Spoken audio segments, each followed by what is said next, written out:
আসসালামু আলাইকুম, welcome back to my channel.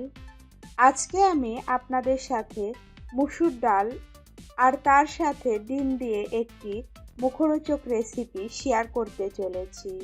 এখানে আমি 1.5 কাপ পরিমাণ মসুর ডাল আগে থেকেই পানিতে 1 ঘন্টা ভিজিয়ে রেখে ধুয়ে পানি ঝরিয়ে নিয়েছি। একটা বোলের মধ্যে আমি মসুর ডাল নিয়েছি। এবার এর মধ্যে আমি 3টা ডিম ভেঙে দিচ্ছি।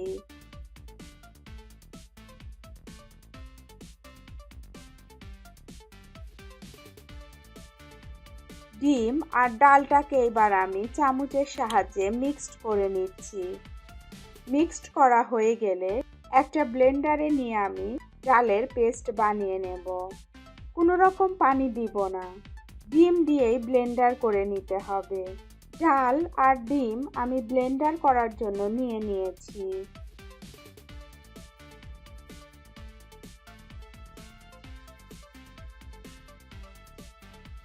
ডিম আর ডাল ব্লেন্ড করে নিয়েছি। পেস্টটা ঠিক এরকম হয়েছে। বোলের মধ্যে আমি এবার ডালের পেস্টটা নিয়ে নিয়েছি। এবার ডালের পেস্টের মধ্যে আমি দিয়ে দিচ্ছি 1 টেবিল চামচ পরিমাণ চালের গুঁড়া। এই চালের গুঁড়াটাকে আমি চেলে দিচ্ছি। এই রেসিপিটা খুবই সুস্বাদু একটা রেসিপি, খেতেও খুবই মজার হয়।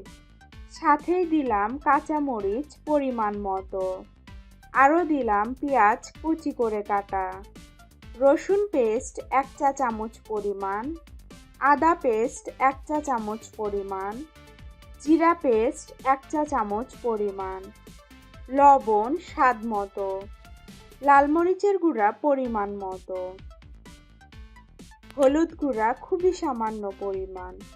এবার সমস্ত উপকরণগুলো ভালোভাবে মিক্সড করে নিচ্ছি। ঝাল আর লবণটা আপনারা আপনাদের স্বাদ মতো দিয়ে দেবেন। যখন আমাদের কিছু খেতে ভালো লাগে না, মুখে কোনো কিছুই টেস্ট লাগে না, তখন এই রেসিপিটা বানিয়ে নিয়ে খেয়ে দেখতে পারেন। দারুণ লাগে আর মুখের স্বাদটাও ফিরে আসে। আপনারাও নিশ্চয়ই বানিয়ে দেখবেন। সব কিছু আমি ভালো করে মিক্সড করে নিলাম। মিক্সড করা হয়ে গেলে গ্যাস অন করে প্যানে তেল গরম বসিয়ে দিয়েছি। তেল গরম হয়ে এলে আমি ডালের পেস্টকে পাকোড়া হিসাবে ভেজে নেব।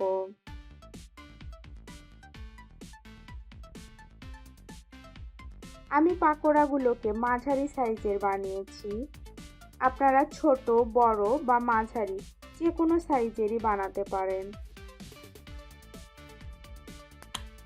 তেলের মধ্যে আমি এবার 5 থেকে 6 মিনিট ভেজে নেব।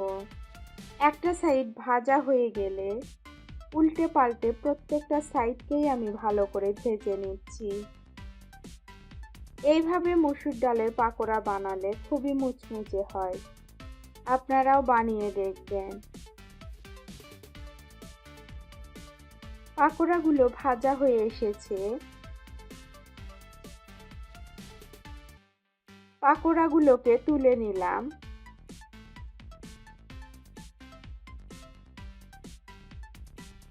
বাকি পাকোড়াগুলোকেও সেম প্রসেসে ভেজে নিচ্ছি।